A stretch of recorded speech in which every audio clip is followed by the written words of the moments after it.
Buenas tardes a los amigos del canal. Vamos a ver el segundo de los videos de diseño del corte de vigas esbeltas, denominado parte B, continuando con el anterior. Haciendo una breve enumeración, ya subimos el diseño del corte parte A, este sería el parte B y nos quedarían dos más teóricos, C y C1, y luego tendríamos dos con ejemplos de desarrollo práctico.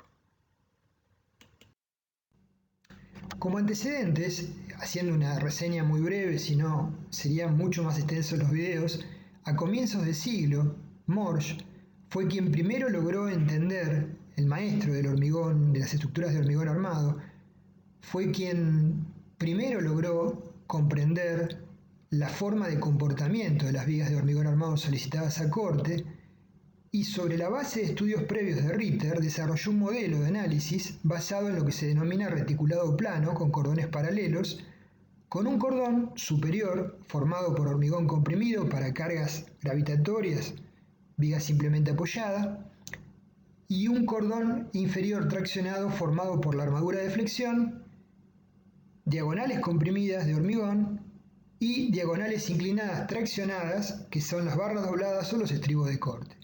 Entonces, este constituía el modelo básico de reticulado de Morse o Morse-Ritter, que ya lo desarrolló a comienzos de siglo. Asimismo, el reticulado se completaba entonces con elementos montantes que podían ser inclinados a 90 grados, que son los estribos, y bielas a 45 grados, así las asimiló el ángulo θ, de hormigón comprimidas. Eso se denominó analogía clásica del reticulado y sobre esta base se desarrollaron los códigos de construcción durante décadas, ¿sí?, de cálculo. Este es el ejemplo con el esquema más habitual de una viga con estribos rectos. El ángulo de la inclinación de las bielas genérico es θ y el ángulo de los estribos genéricamente alfa. El brazo de palanca interno para tomar el momento es la resultante de compresión C y la resultante de tracción T, Z. Nuevamente planteamos el reticulado de Morse. Morse entendía que una vez que se desarrollaba la fisura diagonal tal cual vimos en el video anterior, el hormigón ya no tenía más capacidad de tomar corte, por lo que los estribos de corte tenían que tomar la totalidad del corte presente, ¿sí? El hormigón era incapaz de absorber absolutamente nada de esfuerzo de corte.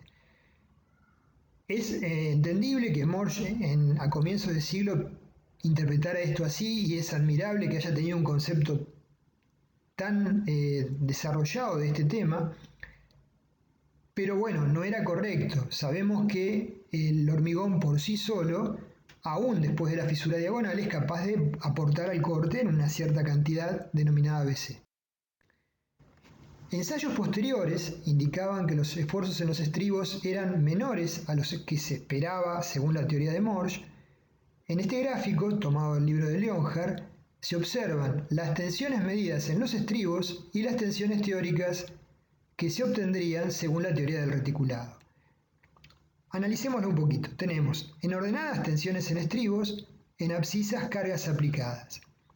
Hay una recta, una relación lineal, que sería la tensión en los estribos calculados según Morse en función de que el hormigón, una vez que se fisura, con fisuras diagonales, ya no toma más esfuerzo de corte.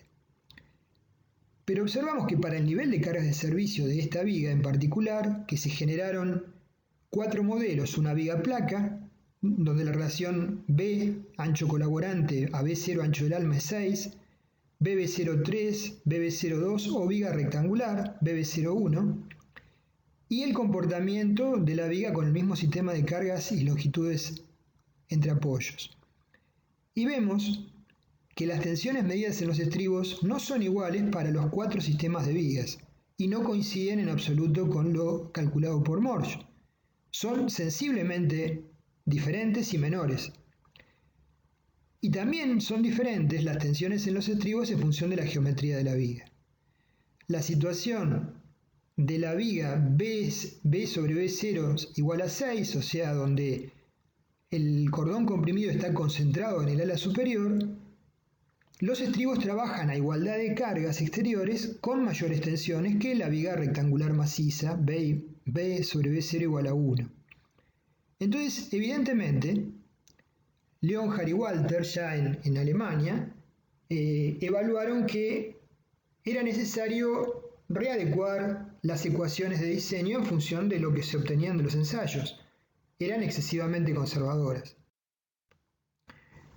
Sobre la base entonces de una cantidad importante de investigaciones al tema, lo que observaron Leonhard y sus colaboradores era que en la estructura los esfuerzos internos se distribuyen de acuerdo a la relación de rigideces, de manera que el trabajo interno de formación sea naturalmente mínimo. Entonces, por ejemplo, una sección rectangular donde las fisuras de corte van a tener inclinaciones menores a 45 grados, la componente del cordón comprimido D, que se dirige al apoyo, es mayor que en una viga T, como la viga placa de abajo, donde las fisuras tienen inclinaciones cercanas a los 45 grados y la componente de inclinación del cordón comprimido es menor. Que la componente del cordón comprimido sea mayor o menor no es un dato menor, no es un dato que no tenga relevancia, porque se puede descomponer en dos fuerzas y la componente vertical de esa descomposición colabora para tomar las solicitaciones de corte. O sea que la situación de la viga rectangular era más favorable desde el punto de vista de lo que puede aportar el hormigón que la situación de la viga placa. Y en los ensayos observaron eso. Exactamente eso es lo que visualizaron. Entonces en vigas T con B sobre BW mayores que 6, BW es el ancho del alma de la viga, el cordón comprimido tiene una inclinación menor y las fisuras de corte se manifiestan aproximadamente a 45 grados. Entonces Leonhard sobre esta base nos propone la analogía del reticulado generalizada, donde las diagonales pueden tener inclinaciones entre 30 y 45 grados. Metiéndonos un poquito más en el tema de comprender cómo es el esquema de trabajo de esto, vamos a tratar de analizar cómo son las formas de resistencia al corte, enfocándonos en el enfoque de Park y Paula que proponen lo que vamos a ver. Tomamos una sección de una viga simplemente apoyada con un sistema de cargas entre A y B, la extraemos y restablecemos el equilibrio con las fuerzas internas. Entonces en ese diferencial de longitud entre A y B de X tenemos en la cara izquierda un momento flector M y un esfuerzo de corte B, y en la cara derecha un esfuerzo de corte B y un momento M más de M. Sobre esta base, tomando momentos respecto a del punto A, por ejemplo, podemos establecer que el esfuerzo de corte B es igual a la derivada del momento respecto de X. Es un concepto que ya conocíamos. Sobre esta base, que B, el esfuerzo de corte, es la derivada del momento respecto de X, y que el momento se puede expresar como la resultante de tracción T por el brazo de palanca interno, vamos a analizar un poco cómo se pueden interpretar el mecanismo interno subdividiéndolo en dos componentes, acción de viga y efecto de arco. Si derivamos diferencial de M, es diferencial de T por Z sobre dx, es igual a Z por diferencial de T de X más T por diferencial de Z de X. Ahora, ¿qué es esto? Básicamente, el primer término, Z es el brazo de palanca, y que multiplica al incremento de tensión en la armadura en ese diferencial de X. Se llama acción de viga. El segundo término, lo que varía, el esfuerzo en la armadura es constante, es el brazo de palanca de Z de X, se denomina efecto de arco. O sea, que el esfuerzo de corte es tomado parcialmente por acción de viga y parcialmente por el denominado efecto de arco, que es la inclinación del arco comprimido a la componente vertical del mismo,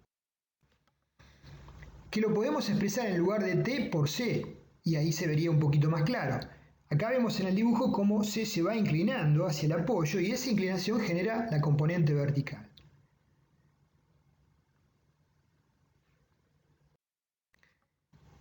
Bajo la hipótesis de que el valor de z permanece constante para un diferencial de x, ¿sí?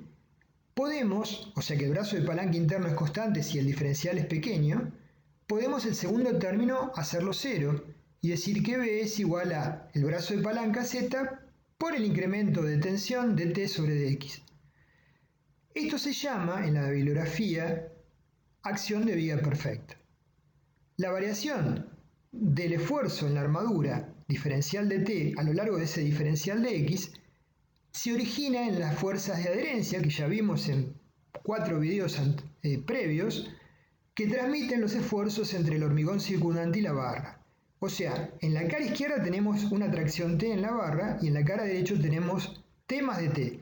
¿Cómo es equilibrado esto? A través de tensiones tau medio de adherencia a lo largo del perímetro de la barra que multiplicadas por ese perímetro y por esa longitud diferencial de x equilibran a dt. Entonces, lo que observamos es que si se pierde la adherencia en el segmento en estudio, no resulta posible que la fuerza T cambie de valor, ¿sí? Es natural. Y por lo tanto, el primer término de la ecuación es nulo. En tales condiciones nos queda solo el segundo término que habíamos despreciado previamente. Entonces, la fuerza de corte solo puede ser tomada si se pierde la adherencia por el llamado efecto de arco, vale decir por la inclinación del cordón comprimido. Acá vemos un esquema muy simple en negro, el cordón comprimido, como sería para un esquema de cargas concentradas, viga simplemente apoyada. Hay una zona donde Z se puede considerar constante y hay una zona donde, cercano a los apoyos, Z es claramente variable. Este mecanismo, la acción de arco, solicita severamente los anclajes de extremos de la armadura, porque si analizamos la componente inclinada rayada del cordón comprimido, llega a un punto donde coincide la armadura traccionada con la reacción de apoyo. Y a partir de ese punto, la armadura traccionada tiene que estar hacia la izquierda, en la izquierda, y hacia la derecha, en la derecha, debidamente anclada en el hormigón, según lo que vimos en longitudes de anclaje. Este efecto de arco solo se puede dar como forma resistente para vigas sin estribos cuando las cargas se aplican superiormente. El efecto de arco es el predominante para determinar la resistencia al corte en vigas de gran altura cargadas en forma superior. Eso lo analizamos en los videos de vigas de gran altura y podemos expresar en tal caso que en la zona cercana al apoyo B es igual a C, el resultante de compresión, por dz de x, la inclinación. Entonces tenemos dos sistemas de carga, concentradas o distribuidas. El fenómeno de efecto de arco se manifiesta claramente en ambos casos.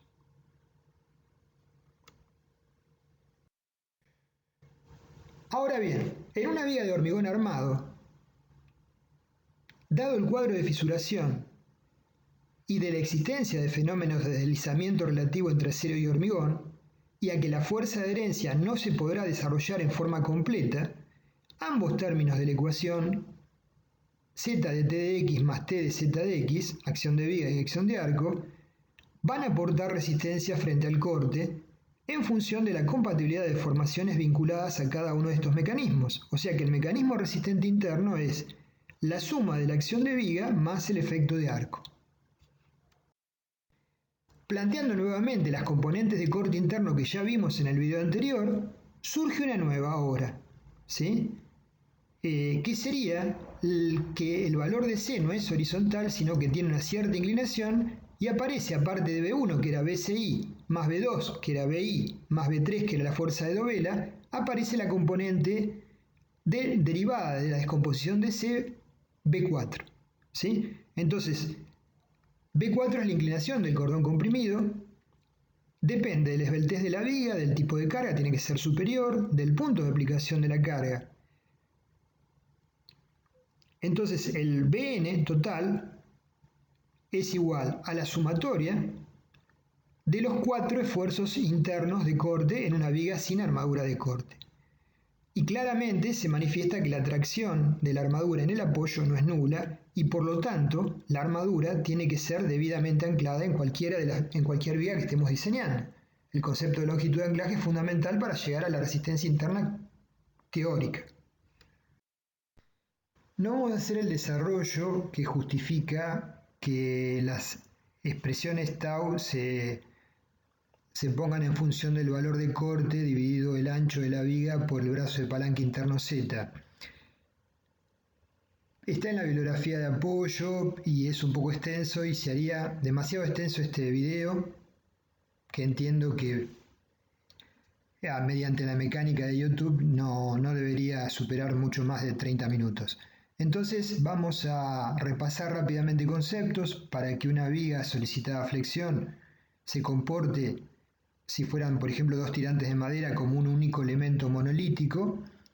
Tendría que tener la capacidad de, entre la cara inferior del tirante superior y la cara superior del tirante inferior, poder transmitirse las tensiones rasantes que están en el dibujo B, y esas tensiones rasantes son tensiones tau, que están graficadas en el dibujo D, que ustedes lo estudiaron en resistencia de materiales, tiene para una sección rectangular una variación parabólica, y que podemos aproximarla, dado que el hormigón no responde sus características a un material homogéneo, elástico, y con el comportamiento que habíamos asumido en resistencia de materiales, podemos asumirlo como un diagrama uniforme equivalente.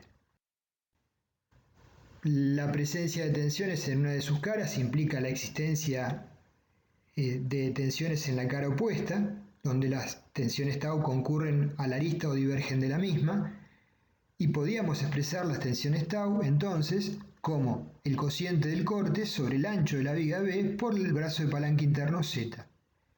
Este parámetro, ya vamos a ver esta expresión que para un material con estas características nos brinda la variación de las tensiones tau, pero para el hormigón armado solo un parámetro de comparación, vamos a ver que es muy útil para cotejarlo luego con respecto a lo que dan los ensayos. Entonces, solamente haciendo una mención de lo que daría una viga en estado 2, por debajo de la zona rayada está en compresión, el eje neutro tiene una profundidad C, la viga tiene un ancho genérico BW variable. Entonces, la resultante por encima del eje neutro de compresión en el hormigón es C, y la resultante que equilibra, si es flexión simple, por debajo en blanco, es la resultante en las armaduras T, con un brazo de palanca interno Z. Vamos a aplicar un concepto que se llama flujo de corte, que es igual al producto de las tensiones de corte por el ancho de la viga. ¿Por qué? Porque al ser el ancho variable, por debajo del eje neutro, las tensiones tau no serían variables en función de ese ancho que disminuye. Pero el flujo de corte, que es el producto de tau por W, es constante. Entonces, como podemos observar, por debajo del eje neutro el flujo de corte se mantiene constante. Suponemos que el hormigón a tracción no toma solicitaciones. Entonces, en función de eso, podíamos establecer un parámetro tau que era igual a BU sobre B por Z, o en función de que Z es una variable no determinada físicamente y la altura útil de sí la podemos definir porque es la distancia entre la cara comprimida y el baricentro de la armadura traccionada, reemplazábamos Z por D. Este valor solo representa un promedio de las tensiones de corte sobre la sección, dado que la distribución real de esas tensiones no las conocemos. Entonces, del ensayo que realizamos en el video anterior, que genera la fisura diagonal, se observa que la aparición de la fisura diagonal genera un cambio muy importante en el mecanismo interno resistente de la viga y por lo tanto definir el valor de corte último o de corte que genere esa fisura diagonal es una variable importante. Entonces, la determinación de la carga que conduce a la aparición de la fisura es una variable interesante, o bien la determinación de la tensión asociada con ese esfuerzo de corte crítico. Usaremos entonces como valor de cálculo de la tensión tangencial la expresión de tau igual a BU sobre B por D. ¿Y para qué nos va a ser útil? Los métodos de cálculo que vamos a aplicar por lo menos con respecto a corte se fundamentan en ensayos, en ecuaciones empíricas. Con una nube de puntos de los ensayos vamos a tratar de cubrir esa nube con una ecuación que los represente en forma conservadora. Para que los resultados de los mismos puedan extrapolarse a la práctica corriente del diseño, tenemos que tener un parámetro de comparación que establezca el campo de validez donde la teoría está avalada por ensayos. Es decir, un laboratorio en Estados Unidos, un laboratorio en Europa, un laboratorio en Sudamérica puede realizar ensayos y a través de estos parámetros de comparación pueden analizarse resultados y luego volcarse en un código y utilizarse un parámetro de comparación. El parámetro utilizado es el valor de la tensión tangencial que se calcula con la expresión que hemos deducido previamente, tau 0 igual a BU sobre B por D. Ahora podemos tener diferentes situaciones. Por ejemplo, en la viga de la izquierda tenemos en el apoyo máximos valores de esfuerzo de corte con momentos nulos. Y en una viga continua en el apoyo interior tenemos una situación totalmente opuesta. Máximo momento flector o momentos flectores importantes asociados con esfuerzos de corte elevados. Vamos a estudiar qué ocurre frente a cada una de estas situaciones límites y luego tratar de extraer expresiones que nos permiten arribar a esas ecuaciones de diseño. La combinación de los valores asociados de momento y corte van a definir la dirección y el valor de la tensión principal de tracción y con ello se va a definir, en función de lo mismo, el tipo de fisura y la clase de falla. Entonces, hay fisuras por flexión, normales a la cara, hay fisuras de corte, que aparecen en el alma de la viga, y hay fisuras de flexión y corte, que a partir de una fisura de flexión se desarrolla una fisura de corte. Si nos encontramos en la zona de la pieza donde el esfuerzo de corte es importante, es elevado y el momento flector es reducido, la tensión principal de tracción va a tener una inclinación de 45 grados, tal cual lo vimos en el video anterior, en la parte A, y su valor será igual a la tensión de corte. La fisuración va a empezar en un punto interior de la pieza, como vemos en el dibujo, marcado con sigma 1 la tensión principal de tracción. De la evaluación de ensayos surge la expresión de tensión crítica asociada con estos ensayos, es decir, el tau crítico. Conociendo el ancho B de la viga y la altura útil D de la viga ensayada y la resistencia del hormigón de esa viga, F'C, podemos obtener una tensión de comparación haciendo el cociente del esfuerzo de corte para el cual se produjo esa fisura, B crítico sobre B por D, y nos da aproximadamente como techo 0,30 de raíz de F'C.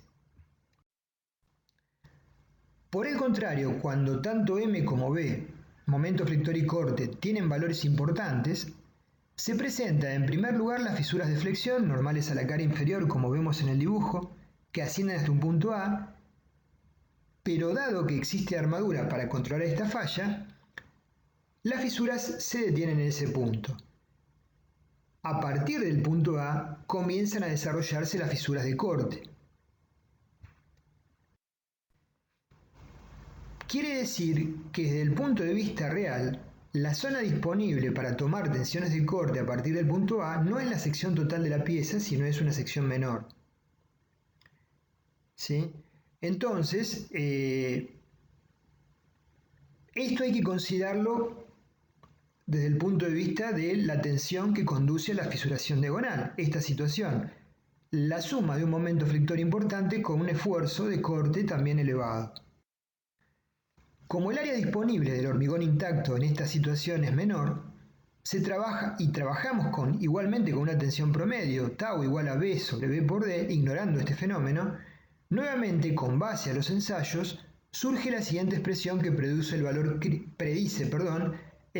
crítico que generará la fisuración diagonal. Obtenemos B crítico como esfuerzo de corte asociado con la fisura diagonal en la viga donde conviven un momento flector elevado con un esfuerzo de corte importante, y la tau crítico es B crítico sobre B por D igual a 0,16 de raíz de F'C. Fíjense la diferencia, como la variable de comparación B por D es la misma, el valor de tau crítico se reduce casi a la mitad, de 0,30 a 0,16. ¿Por qué? Porque el área disponible para tomar tensiones es menor. Entonces tenemos las situaciones que analizamos, grietas en nuestro ámbito llamamos fisuras,